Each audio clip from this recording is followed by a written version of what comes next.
মারিয়ে দিছে আপনি ভাড়া মারিয়ে তো দিছে তোমাদের নামাই দাও নামাই দাও নামাই দাও নামাই দাও নামেন নামেন ওই দাঁড় করালে তুমি গাড়িটা সাইড করো সাইডে নাও।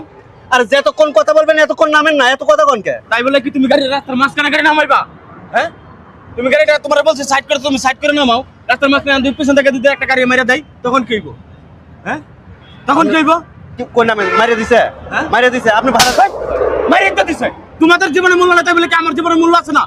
তুমি যেখানে মন চায় তুমি রাস্তার মাঝখানে নামাই দিতেছ, তোমার বলছে নামাই দিতে তুমি সাইডে নামাইবা গাড়ি গাড়ি সাইড করে তারপর নামাইবে। তুমি রাস্তার মাঝখানে যদি পিছন থেকে একটা গাড়ি মেরে দেয় এই জিনিসটা কেন বুঝো না? তোমাদের মধ্যে কিছু অটোলার কারণে পুরো দেশে আজকে অটো বন্ধ করে দিতেছে সরকারে। কেন করে দিতেছে? তোমরা যেখানে সেখানে নো পার্কিং এ গাড়ি রাখো, যেখানে মন চায় সেখানে গাড়ি পার্কিং করে বসে থাকো, রাস্তাঘাট জাম লাগায় বসে থাকো, নিজেদের কর্মফল নিজেরা পাইতেছো। আপনারা উনি ভালো কথাই বলছে বুঝছেন, তারপর আপনি ওনার লোক তেরামি করেন। তোমারে বলছি তুমি সাইড করে নামাইবা, তুমি রাস্তার মাঝখানে নামাবে, দুই পিছন থেকে একটা গাড়ি এসে মারে তখন কি করবা? ঠিক আছে ভাইজান। এই তোমার ভাড়া লয়ে যাও।